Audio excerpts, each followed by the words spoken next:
নমস্কাৰ বন্ধুসকল, আকৌ এবাৰ স্বাগতম জনাইছোঁ আপোনালোক সকলোকে মোৰ ইউটিউব চেনেল আৰ কে চাৰ্কি ক্লাছত। আজি আমি আসাম টেট GT/PGT যোনটো 2024 এক্সাম হ'ব 29 ডিচেম্বৰত, তাৰ কাৰণে আমি কেইটামান পলিটি MCQ লৈ আহিছোঁ, ইণ্ডিয়ান পলিটি। আৰু এইটো আমাৰ হেল্প কৰিব, আমাৰ যোনটো পাৰ্ট 5 আছে, য'ত নেকি আমাৰ general studies and current affairs আছে, তাত আমাৰ হেল্প কৰিব। গতিকে আহক দেৰি নকৰি আমি ভিডিঅ'টো আৰম্ভ কৰোঁ। আজি আমাৰ প্ৰথম প্ৰশ্নটো আছে, which of the following statements is incorrect. তলৰ কোনটো ইনকাৰেক্ট হয়? ইনকাৰেক্ট বুলি সুধিলে আপোনালোকে অলপ যত্ন সহকাৰে প্ৰশ্নটো পঢ়িব, কাৰণ ইনকাৰেক্টটো আমি আমাৰ মাইণ্ডত নোসোমাই বেছি টাইম, কাৰেক্টটোহে আমি মাৰ্ক কৰি আহি যাওঁ। গতিকে ইয়াত ইনকাৰেক্ট সুধিছে, কাৰেক্টটো সোধা নাই। তো অপশ্যনকেইটা আমাৰ আছে, চাওক। Members of Lok Sabha are directly elected by the eligible voters. তো সুধিছে যে লোকসভাৰ যিকেইজন মেম্বাৰ হয়, মানে MP বুলি আমি যিসকলক কওঁ, তেওঁলোকক ইলিজিবল ভোটাৰ মিনছ যোন ভোট দিবলৈ ইলিজিবল হয়। ডেট মিনছ আমাৰ ভোট দিবলৈ আমাৰ ইণ্ডিয়াত কি ইলিজিবিলিটি লাগে, যে তেওঁ এটা প্ৰাপ্তবয়স্ক হ'ব লাগে, 18 বছৰ তেওঁ পাৰ কৰিব লাগে, বাকী কোনো ইলিজিবিলিটি নালাগে, যে তেওঁৰ এডুকেশ্যনেল কোৱালিফিকেশ্যন কি, ইকনমিক বেকগ্ৰাউণ্ড কি, এইবিলাক আমাৰ কোনো বেলেগ এলিজিবিলিটি নালাগে। ইণ্ডিয়াত খালী এটাই এলিজিবিলিটি, যোনটো হ'ল কি তেওঁ প্ৰাপ্তবয়স্ক হ'ব লাগে, ডেট মিনছ 18 বছৰ হ'ব লাগে। তো ইলিজিবল ভোটাৰবিলাকে ভোট কৰি MPক লোকসভাত পঠায়, এইটোতো আমি জানো, এইটো সঁচা কথা। গতিকে এইটো ইনকাৰেক্ট হ'ব নোৱাৰে। অপশ্যন বি কি আছে, money bills can only be introduced in Lok Sabha. Money bill বা ফাইনেন্স বিল যোনটোক কয়, সেইটোক অনলি লোকসভাত ইণ্ট্ৰডিউচ কৰা যায়। আমি জানো যে আমাৰ যোনটো পাৰ্লিয়ামেণ্ট আছে, আমাৰ যোনটো সংসদ আছে, তাৰ দুটা হাউচ আছে, এটা আপাৰ হাউচ, এটা লোৱাৰ হাউচ। আপাৰ হাউচ মানে ৰাজ্যসভা আৰু লোৱাৰ হাউচ মানে লোকসভা। তো ইয়াত কৈছে যে মানি বিল যোনটো আছে, মানি বিলটো খালী লোকসভাত ইণ্ট্ৰডিউচ কৰা যায়। এইটো শুদ্ধ নে অশুদ্ধ? এইটো সম্পূৰ্ণ শুদ্ধ কথা। মানি বিলটোৰ কাৰণে আমাৰ লিখা আছে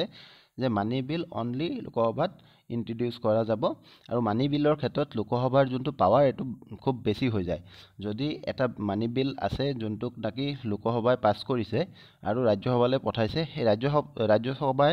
এইটোক মানে পাছ কৰিবই লাগিব, আৰু যদি নকৰেও 14 দিন যদি তেওঁলোকে ৰাখি দিয়ে, তেতিয়াহ'লে এইটো পাছ হৈ যোৱা যেন, মানে এইটো পাছ হোৱা বুলি ধৰি লোৱা হয়। গতিকে মানি বিলৰ ক্ষেত্ৰত আল্টিমেট পাৱাৰটো লোকসভাৰ তাত থাকে, আৰু এই ষ্টেটমেণ্টটো কাৰেক্ট হয় যে money bills can only be introduced in Lok Sabha. Option C আছে, the vice president of India is ex officio chairman of Rajya Sabha. তো ইয়াত কৈছে যে ভাইচ প্ৰেচিডেণ্ট যোন হয়, উপৰাষ্ট্ৰপতি যোনজন হয়, তেওঁ x officio chairman of Rajya Sabha হয়।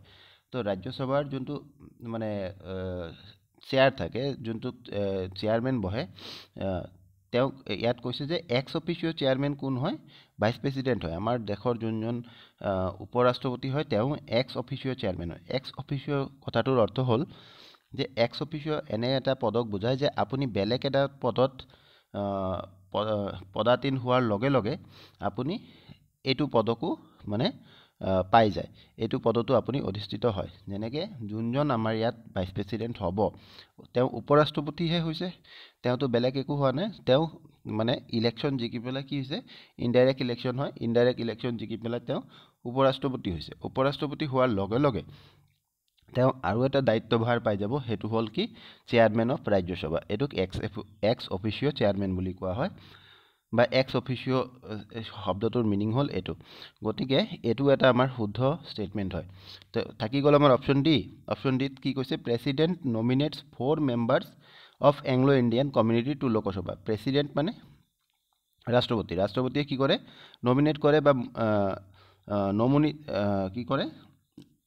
নাম দিয়ে, মানে এইটোক আমি কি কওঁ, অসমীয়াত কি কওঁ, নমিনেট কৰাক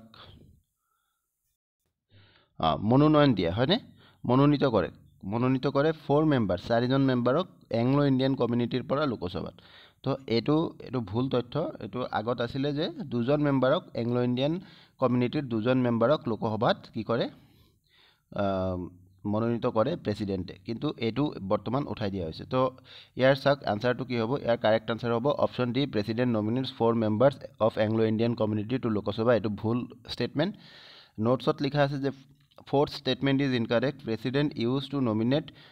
2 members of Anglo-Indian community to Lok Sabha till 2020 2020 লৈকে এটো কৰি আছিলে আৰু তেতিয়াও দুজন মানুহক Anglo-Indian community ৰ পৰা কি কৰিছিলে লোকসভাত পঠাইছিলে কিন্তু বৰ্তমান এটো আৰু নাই as of now nomination of members of Anglo-Indian community to Lok Sabha has been abolished এতিয়া এই নিয়মটো নাই ঠিক আছে 2 নম্বৰ কোৱেশ্চনটো আছে section 375 of the Indian Penal Code is related to which among the following তো IPC 375 কোনটোৰ লগত তলৰ কোনটোৰ লগত ৰিলেটেড হয় murder culpable homicide death under negligence আৰু ৰেপ তো মাৰ্ডাৰটো আমি জানো 302 নহয় এটো তো আমি শুদ্ধ উত্তৰটো চাই লও 375 আমাৰ কিহৰ লগত জড়িত article 375 of the Indian Penal Code section 375 of the Indian Penal Code is related to rape ঠিক আছে এটো কিহৰ লগত জড়িত হৈ থাকে ৰেপৰ লগত আৰু মানে 375 এ কি ডিফাইন কৰে 375 of the Indian Penal Code defines rape rape বস্তুটো ডিফাইন কৰে আৰু section 376 defines the punishment of for rape next কি আছে চাও in the 1970s the Kopposa Act was enacted to address which kind of offenses তো Kopposa COFEPOSA Kopposa Act যোনটো আছিল এটো 1970s ত আনা হৈছিল এটো কেনেকুৱা অফেন্সৰ এগেইনষ্টত আনা হৈছিল কেনেকুৱা অফেন্সৰ এগেইনষ্টত কাম কৰিবলৈ এই এক্টক আনা হৈছিল অপচন আছে terrorist activities option B religious offences option C economic offences আৰু option D international offences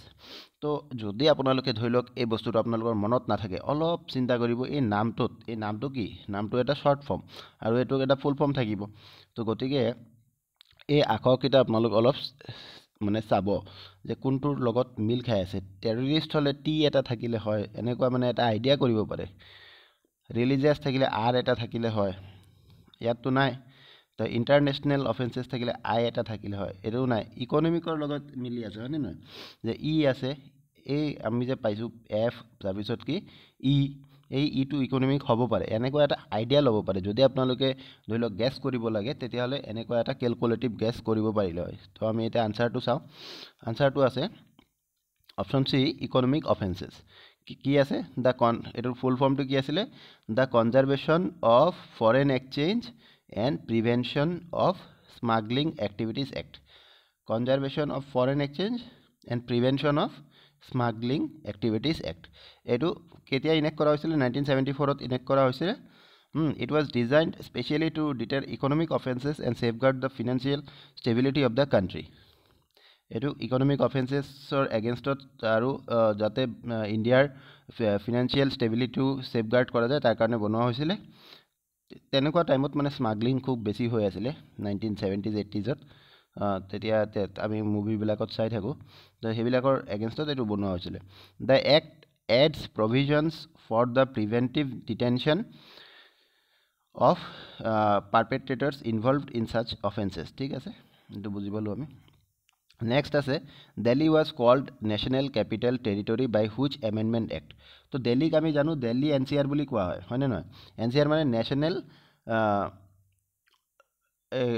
national capital region আৰু এটো কি লিখিছে Delhi was called national capital territory by which amendment act কোনটো amendment actor দ্বাৰা দিল্লীক ন্যাশনাল ক্যাপিটাল টেৰিটৰি বুলি কোৱা হৈছিল তো amendment actor কথাটো আমি অলপ জানি ল'ব লাগে amendment কি যে আমাৰ যোনটো সংবিধান আছে কনস্টিটিউশন অফ ইন্ডিয়া তাত 395 আৰ্টিকেলস প্ৰথমে যেতিয়া আমাৰ সংবিধান বনোৱা হৈছিল তেতিয়া আমাৰ 395 আৰ্টিকেলস আছিল কিন্তু যেতিয়া টাইম টু টাইম আমাৰ কিছুমান চেঞ্জেস কৰিব লগা হয় হয়নে নহয় যে যোনটো আমাৰ ধৰিলক 1949 ত যেতিয়া লিখিছিল সংবিধানখন তেতিয়াৰ সিচুৱেশন আৰু আজিৰ সিচুৱেশন সেম নহয় গতিকে সময়ৰ লগত মিল খাই যাবলৈ আমি কিছুমান চেঞ্জেস আনিব লাগে তো চেঞ্জেস কৰিলে আমি কি কৰিব লাগে এমেন্ড কৰিব লাগে যেতিয়া আমি এমেন্ড কৰো আমি মিন্স সংসদে কৰে পাৰ্লিয়ামেন্টে কৰে আমি তো নিজে গৈ নকৰো কিন্তু আমি পাৱাৰ দিও কিছুমান মানুহক তেওঁলোকে সংসদত বহি এমেন্ড কৰে তো সেই এমেন্ডমেন্টক কি কোৱা হয় এমেন্ডমেন্ট এক্ট বুলি কোৱা হয় সংশোধনী আইন বুলি কোৱা হয় ঠিক না তো তেনেকৈ কৈছে যে Delhi was called national capital territory by which amendment act Delhi কোনটো amendment actor দ্বাৰা নেশ্যনেল কেপিটেল টেৰিটৰী বুলি কোৱা হৈছিলে option A 63rd option B 69th option C 91st আৰু অপশ্যন ডি 93rd তো ইয়াৰ শুদ্ধ উত্তৰ হ'ব option B 69th constitution 69th amendment act of 1991 যোনটো কনষ্টিটিউশ্যনৰ 69th এমেণ্ডমেণ্ট এক্ট হৈছিলে granted special status to Delhi and declared it as national capital territory A lieutenant governor was nominated as administrator of Delhi and legislative assembly was created for Delhi. তেতিয়াই আমাৰ Delhi legislative assembly টো বনোৱা হৈছিলে আৰু এজন lieutenant governor দিয়া হৈছিলে administrator হিচাপে যেনেকৈ আমাৰ কি থাকে গভৰ্ণৰ থাকে আমাৰ ষ্টেটবিলাকত তেনেকৈ আমাৰ যোনটো হেৰি থাকে আমাৰ কেন্দ্ৰীয় শাসিত অঞ্চল থাকে সেইবিলাকত কি হয় লেফটেনেণ্ট গভৰ্ণৰ থাকে তো দিল্লীকো তেনেকৈ লেফটেনেণ্ট গভৰ্ণৰ দিয়া হৈছিলে 5 নম্বৰ আছে which among the following fundamental rights was taken away by 44th amendment of Indian constitution এইটো এটা ইম্পৰ্টেণ্ট কুৱেশ্যন এইটো প্ৰায়ে আহি থকা দেখা যায় দেই আপোনালোকে মন কৰিব যে 44 এমেণ্ডমেণ্টত আমাৰ এটা ফাণ্ডামেণ্টেল ৰাইটক আমাৰ পৰা লৈ লোৱা হৈছিলে কাঢ়ি লোৱা হৈছিলে মানে ফাণ্ডামেণ্টেল ৰাইট মিনছ কি মৌলিক অধিকাৰ মানে যোনটো অধিকাৰ আমাক যদি এইটো মৌলিক অধিকাৰৰ লিষ্টত থাকে সেই অধিকাৰটো আপুনি পাবই পাব এক্সেপ্ট মানে দুই এটা সিচুৱেশ্যনত সেইটো আমি আগৰ কোৱেশ্যনবিলাকত পাই যাম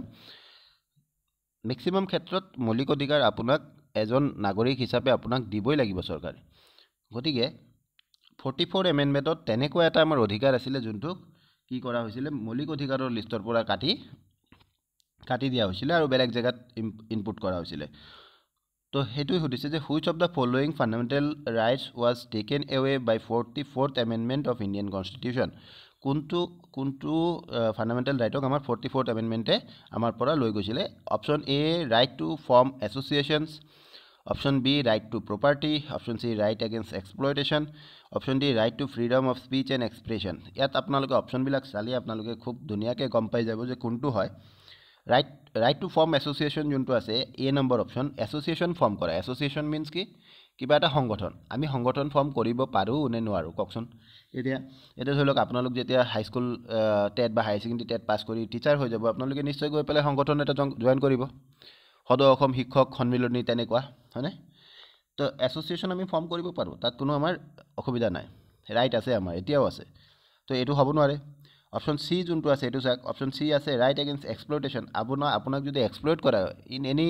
মেনাৰ আপোনাক যদি এক্সপ্লয়ট কৰা হয় আপুনি কোৰ্টত যাবনে নাযায় সেইটো আপোনাৰ ৰাইট আছে গতিকে এইটোও নহ'ব অপশ্যনটো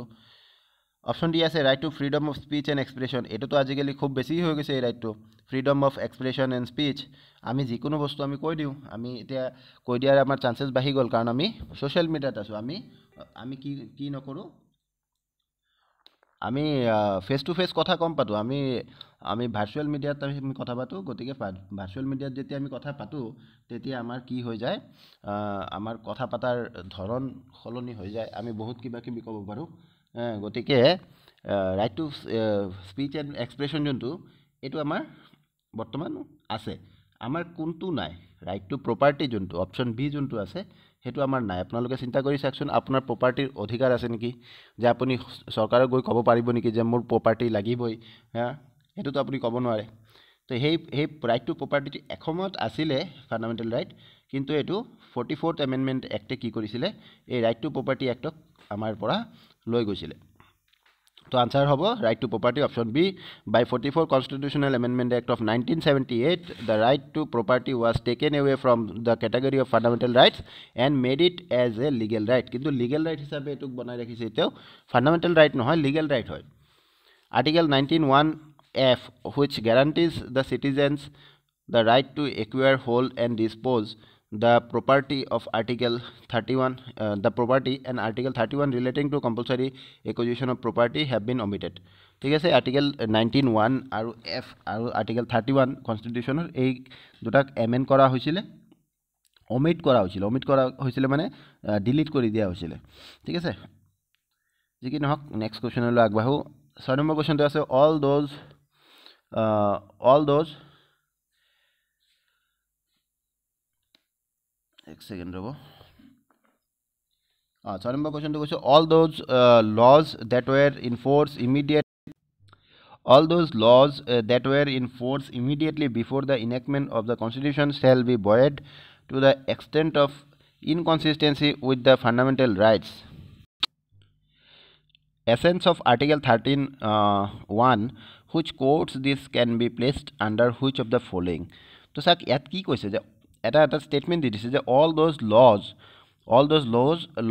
that were in force immediately before enactment of the কনষ্টিটিউশ্যনটো বলবৎ হোৱাৰ আগৰ যোনবিলাক ল আছিলে হয় shall be void মানে কি সেইবিলাক মানে আমাৰ void হৈ যাব কাম নাইকিয়া হৈ যাব to the extent of inconsistency with the fundamental rights যদি ফাণ্ডামেণ্টেল ৰাইটছক যদি তেওঁলোকে যোনটো আমাৰ ফাণ্ডামেণ্টেল ৰাইট আমাক কোনে দিছে কনষ্টিটিউশ্যনে দিছে তাৰ লগত যদি মিল নাখায় আগৰ কোনোবা আইন যদি এনেকুৱা আছে যোনটো আমাৰ ফাণ্ডামেণ্টেল ৰাইটৰ লগত বৰ্তমান মিল খোৱা নাই তেন্তে সেইটো ভয়েড হৈ যাব ভয়েড মিনছ সেইটোৰ মানে কাম নাইকিয়া হৈ যাব তো এই ষ্টেটমেণ্টটোৰ এছেঞ্চটোৰ কথা সুধিছে ইয়াত যে essence of article 13(1) which quotes this can be placed under which of the following? তো আৰ্টিকেল 13(1)ত এই বস্তুটো লিখা আছে এইটো কিহৰ লগত আমি জড়িত কৰিব পাৰি judicial activism judicial review discretionary review judicial interpretation হল তো এই সাইটের ভিতর কোনটো উত্তর হব option B judicial review the constitution of India provides the provision for judicial review in the shape of Article 13. This power has been conferred to the High Courts and Supreme Court of India, which can declare a law unconstitutional if it is violates fundamental rights. So judicial review শব্দটোৰ মিনিংটো article 13ত লিখা আছে যে হাই court আৰু supreme কোৰ্টে কি কৰিব পাৰে যদি কোনোবা এটা আইন চৰকাৰে বনাইছেও আইন কোনে বনায় চৰকাৰে বনায় কিন্তু তাৰ মানে জুডিচিয়েলি হেতু এপ্ৰুভ কোনে কৰে আমাৰ হাই কোৰ্ট সুপ্ৰিম কোৰ্ট বিলাকে কৰে হয়নে নহয় যে যিকোনো আইন এটা ধৰি লওক চৰকাৰে বনাই ললে সেই চৰকাৰৰ বনোৱা আইনটো যদি জনসাধাৰণৰ কাৰণে বেয়া হয় জনহিতকাৰী যদি নহয় তেতিয়া হলে আমাৰ তাৰ মানে আমাৰ তিনটা সেগমেন্ট আছে হয়নে নহয় এটা আছে আমাৰ যোনটো প্ৰশাসন তাৰ তিনটা সেগমেন্ট আছে এটা কি লেজিসলেটিভ এটা কি জুডিচিয়েল আৰু এটা কি এডমিনিষ্ট্ৰেটিভ হয়নে নহয় তো এডমিনিষ্ট্ৰেটিভটো হল যোনবিলাক আমাৰ অফিচাৰ সকল আছে তেওঁলোকে এডমিনিষ্ট্ৰেশ্যনটো চলাই আছে লেজিসলেটিভ কোনটো হয় লেজিসলেটিভ আমি যিসকলক আমি ইলেক্ট কৰি পঠাই দিও এমএলএ এমপি তেওঁলোকে আইনবিলাক লেজিসলেট কৰে মানে বনায় আৰু জুডিচিয়েল কোনটো জুডিচিয়েল মিন্স আমাৰ কোৰ্টছ কোৰ্টবিলাকে কি কৰে তেওঁলোক একদম হায়াৰ পোষ্টত আছে দেই একদম ওপৰত কোন আছে কোৰ্টছ আছে কোৰ্টে একদম যেতিয়া ধৰি লওক এটা পাৰ্লিয়ামেণ্টে বা আমাৰ এটা বিধানসভাই যেতিয়া আমাৰ কি কৰে আইন বনায় সেই আইনবিলাক ৰিভিউ কোনে কৰে ৰিভিউ কৰে জুডিচিয়েলে তো সেই জুডিচিয়েলে যেতিয়া এনেকুৱা এটা আইন পায় যোনটোক তেওঁলোকে ভাবে যে এইটো জনহিতকাৰী নহয় তেওঁলোকে এটা আৰ্টিকেল 13ত তেওঁলোকক পাৱাৰ দিয়া হৈছে যে তেওঁলোকে হেতু কি কৰিব পাৰে নাল এণ্ড ভয়েড কৰিব পাৰে হয়নে নহয় যদি ফাণ্ডামেণ্টেল ৰাইটৰ লগত সেই আইনটো যদি মিলা নাই যদি সেই আইনটোৱে ফাণ্ডামেণ্টেল ৰাইটক ভায়োলেট কৰে তেন্তে তেওঁলোকক নাল এণ্ড ভয়েড তেওঁলোকে কৰিব পাৰে জুডিচিয়েলে আৰু হেতুক কয় জুডিচিয়েল ৰিভিউ জুডিচিয়েলে কি কৰিব পাৰে ৰিভিউ কৰিব পাৰে হয়নে নহয় তো আমাৰ অপশন বি যোনটো আছিল জুডিচিয়েল ৰিভিউ হেতু আমাৰ হৈ যাব উত্তৰ এতিয়া নেক্সট আছে চাওক in which of the following three states the article 164(1) provided a minister in charge of tribal welfare who may in addition be in charge of the welfare of scheduled caste and backward classes তো তলৰ কোন তিনটা ষ্টেটত আছে য'ত নাকি article 164(1) এ কৈছে যে তেওঁলোকৰ এজন মিনিষ্টাৰ থাকিব কোন minister in charge of tribal welfare হয়নে minister in charge of tribal welfare আৰু তেওঁ এডিশনেলি চাৰ্জ ল'ব পাৰিব যে welfare of schedule caste and backward classes ঠিক আছে বুজি পাইছে তো এজন মিনিষ্টাৰ তেনেকুৱা থকা তিনটা ষ্টেটৰ নাম সুধিছে ইয়াত তো এইটো বস্তুটো আপোনালোকে প্ৰশ্নটোৰ পৰা গম পাব লাগে যে যোনকেইটা ষ্টেট থাকিব তাত ট্ৰাইবেল মানুহৰ সংখ্যাটো খুব বেছি থাকিব তাৰ উপৰি শেডুল কাষ্ট আৰু বেকৱাৰ্ড ক্লাছৰ শিডিউল কাষ্ট আৰু বেকৱাৰ্ড ক্লাছৰ মানুহো থাকিব তো অপশনবিলাক আছে চাওক option A Bihar West Bengal Odisha option B Bihar Madhya Pradesh Odisha option C Bihar Rajasthan Gujarat আৰু অপশন ডি বিহাৰ ৰাজস্থান মধ্যপ্ৰদেশ আৰু ইয়াৰ শুদ্ধ উত্তৰটো কি হ'ব শুদ্ধ উত্তৰটো হ'ব অপশন বি বিহাৰ মধ্যপ্ৰদেশ আৰু Odisha Bihar Madhya Pradesh Odisha according to article 164 subsection 1 in the state of Bihar, Madhya Pradesh and Odisha, there shall be a minister in charge of tribal welfare who may addition be in charge of welfare of the scheduled caste and backward classes of or any other work. Okay. Next question is who among the following has been given the power by Constitution of India to impose reasonable restriction on the fundamental rights. তো এইটো চাওক Indian কনষ্টিটিউশ্যনে কাক এনেকুৱা power দিছে যে তেওঁলোকে এটা reasonable restriction fundamental ৰাইটৰ ওপৰত ইম্প'জ কৰিব পাৰে ৰিজনেবল ৰেষ্ট্ৰিকশ্যন তো ৰিজনেবল ৰেষ্ট্ৰিকশ্যন কোনে ইম্প'জ কৰিব পাৰে আপুনি চাব পাৰে অপশ্যনবিলাক কি আছে প্ৰেচিডেণ্ট আছে মানে ৰাষ্ট্ৰপতিয়ে পাৰে অপশ্যন বি আছে পাৰ্লিয়ামেণ্ট মানে সংসদে পাৰে অপশ্যন চি আছে সুপ্ৰিম কোৰ্ট মানে কোৰ্টে পাৰে আৰু অপশ্যন ডি আছে both parliament and supreme court আৰু ইয়াৰ উত্তৰটো কি হ'ব চাওক আহি ইয়াৰ উত্তৰ হ'ব অপশ্যন বি পাৰ্লিয়ামেণ্ট পাৰ্লিয়ামেণ্টে কি কৰিব পাৰে ৰিজনেবল ৰেষ্ট্ৰিকশ্যন লগাব পাৰে এইটো সদায় লগাব নোৱাৰে দেই এই অপশ্যনৰ এইটো নোটটো চাই লওক fundamental rights listed in part 3 of the constitution are not absolute ইয়াত কৈছে যে ফাণ্ডামেণ্টেল ৰাইট যে আমাক দিছে এইটো পাৰ্ট 3ত আছে হা এই যেনেকৈ আমাৰ কনষ্টিটিউশ্যনৰ যোনটো শিডিউলবিলাক আছে শিডিউল কৈ আছোঁ আৰ্টিকেলবিলাক আছে এই আৰ্টিকেলবিলাক পাৰ্ট বাই পাৰ্ট ভাগ কৰা আছে তো পাৰ্ট 3ত আমাৰ ফাণ্ডামেণ্টেল ৰাইটৰ কথা কয় তো পাৰ্ট 3ত যেতিয়া ফাণ্ডামেণ্টেল ৰাইটৰ কথা কয় সেই পাৰ্ট 3ত থকা ফাণ্ডামেণ্টেল ৰাইটবিলাক এবছলুট নহয় এবছলুট মিনছ আমি মানে এনেকুৱা ক'ব নোৱাৰিম যে ফাণ্ডামেণ্টেল ৰাইট আছে যদি কেতিয়াও ফাণ্ডামেণ্টেল ৰাইটটো আমাৰ কমাব নোৱাৰে সেইটো নহয় এবছলুট নহয় কেতিয়াবা চৰকাৰে যদি মন কৰে যদি পাৰ্লিয়ামেণ্টে মন কৰে তেতিয়াহ'লে তেওঁলোকে এইটোত অলপ হেৰফেৰ কৰিব পাৰে ইয়াত লিখিছে fundamental rights listed in part 3 of the constitution are not absolute and can be restricted on reasonable grounds by legislation enacted by parliament কিন্তু এনেই মন গৈছে বুলি ফাণ্ডামেণ্টেল ৰাইট যদি ধৰি লওক আজি পাৰ্লিয়ামেণ্টত চৰকাৰে ক'লে যে যোনটো আমাৰ ফাণ্ডামেণ্টেল ৰাইট যিকোনো এটা ফাণ্ডামেণ্টেল ৰাইটে ধৰি লওক এইটো কালিৰ পৰা নাথাকিব এনেকৈ কৰিব নোৱাৰে ৰিজনেবল গ্ৰাউণ্ড থাকিব লাগিব আৰু ৰিজনেবল গ্ৰাউণ্ডটো কি হয় ইমাৰ্জেঞ্চি ৰিজনেবল গ্ৰাউণ্ডটো কি হয় ইমাৰ্জেঞ্চি এনি কাইণ্ড অফ ইমাৰ্জেঞ্চিতহে এইটো কৰিব পাৰে আৰু 2 নম্বৰ কি তাৰ কাৰণে এটা এক্ট কৰিব লাগিব কি কৈছে লেজিছলেশ্যন ইনেক্ট কৰিব লাগিব তাৰমানে তাৰ কাৰণেও আইন প্ৰণয়ন কৰিব লাগিব সংসদতে পাছ কৰাই গতিকে ইমান সহজ নহয় আৰু কিন্তু ধৰি লওক এতিয়া যুদ্ধ হৈ আছে দুটা কাণ্ট্ৰিৰ মাজত হয়নে নহয় আমাৰ ফাণ্ডামেণ্টেল ৰাইট আছে আমি কি ফ্ৰীডম অফ এক্সপ্ৰেছন আছে ফ্ৰীডম অফ এক্সপ্ৰেছন আমি কৰিব পাৰোঁ হয়নে নহয় আমি যিকোনো বস্তু ক'ব পাৰোঁ যে অলপ আগতে ডিছকাছ কৰিলোঁ যে আমি ছ'চিয়েল মিডিয়াত কিবা এটা ক'ব পাৰোঁ কিন্তু ধৰি লওক এতিয়া আমাৰ ভাৰতৰ লগত কোনোবা বেলেগ ৰাষ্ট্ৰৰ যুদ্ধ হৈ আছে তেনেকুৱা সময়ত যদি আমি গৈ পেলাই যদি সেইটো দেশৰ কাৰণে সেই ৰাষ্ট্ৰৰ কাৰণে যোনটোৰ লগত আমাৰ যুদ্ধ হৈ আছে তাৰ কাৰণে যদি আমি ভাল ভাল কথা ফেচবুকত লিখি থাকোঁ তো এইটো আমাৰ ছেডিশ্যন হৈ যাব আমাৰ কি হ'ব আমাৰ ৰাষ্ট্ৰদ্ৰোহী বুলি আমাক কৈ দিব আৰু তাৰ আমাৰ এগেইনষ্টত কেছ হৈ যাব বুজি পালেনে তো সেই তেনেকুৱা সময়ত আমাৰ ফাণ্ডামেণ্টেল ৰাইটবিলাক অলপ আমাৰ খৰ্ব হয় নেক্সট কি আছে from which of the following dates the model code of conduct becomes operational in an election for a state assembly in India state এছেম্বলিত যেতিয়া ইলেকশ্যন হয় ফৰ এক্সাম্পল আমাৰ ধৰি লওক অসমত ইলেকশ্যন হ'ব হয়নে নহয় যেতিয়া অসমত ইলেকশ্যন হ'ব তেতিয়া মডেল কোড অফ কণ্ডাক্টটো কেতিয়া ইম্প'জ কৰা হয় মডেল কোড অফ কণ্ডাক্ট মানে বুজি পায়নে যে ইলেকশ্যনৰ আগত ফেয়াৰ ইলেকশ্যন হোৱাৰ কাৰণে ফ্ৰী এণ্ড ফেয়াৰ ইলেকশ্যন হোৱাৰ কাৰণে মানে এটা মডেল কোড অফ কণ্ডাক্ট লগোৱা হয় যে কোড অফ কণ্ডাক্ট কেনেকুৱা আচৰণ বিধি বুলি কয় মানে এইটো কেনেকুৱা আচৰণ থাকিব যিসকলে ইলেকশ্যন খেলিব যোনটো দল ইলেকশ্যনত নামিছে যি কেণ্ডিডেটসকল ইলেকশ্যন খেলি আছে তেওঁলোকৰ আচৰণ কেনেকুৱা হ'ব তো সেইবিলাকৰ ওপৰত এটা গাইডলাইন দিয়া হয় ইলেকশ্যন কমিশ্যন অফ ইণ্ডিয়াৰ পৰা বা ষ্টেট ইলেকশ্যন কমিশ্যনৰ পৰা তো সেই মডেল কোড অফ কণ্ডাক্টটো কেতিয়াৰ পৰা লাগে যেতিয়া আমাৰ ষ্টেট এছেম্বলিৰ ইলেকশ্যন হয় অপশ্যন এ আছে 6 months prior to the date on which election commences ছমাহ আগত ইলেকশ্যনৰ ছমাহ আগত অপশ্যন বি আছে 3 months prior to the date on which election commences election ডেটৰ 3 months আগত আৰু এটাত আছে 2 months আগত ইয়াত কি কৈছে 2 months before the state assembly is due to finish its term মানে ষ্টেট এছেম্বলি যেতিয়া নিজৰ কাৰ্যকালটো শেষ কৰিব হৈ আছে তাৰ 2 মাহ আগত অপশ্যন ডি আছে the date on which election commission announces the election schedule তেতিয়াৰ পৰা যেতিয়া ইলেকশ্যন কমিশ্যনে কি কৰে ইলেকশ্যনৰ তাৰিখ ঘোষণা কৰে আৰু ইয়াৰ উত্তৰ হ'ব অপশ্যন ডি যেতিয়া আমাৰ তাৰিখ ঘোষণা কৰে কেইদিনমান আগত মই এটা কিবা এটা ভিডিঅ'ত এইটোৰ বিষয়ত কথা পাতি আছিলোঁ যে পঞ্চায়ত ইলেকশ্যন আহি আছে পঞ্চায়ত ইলেকশ্যন অহাৰ লগে লগে আমাৰ যোনটো এডিআৰই ৰিজাল্ট আছে তাৰ ওপৰত কি প্ৰভাৱ পৰিব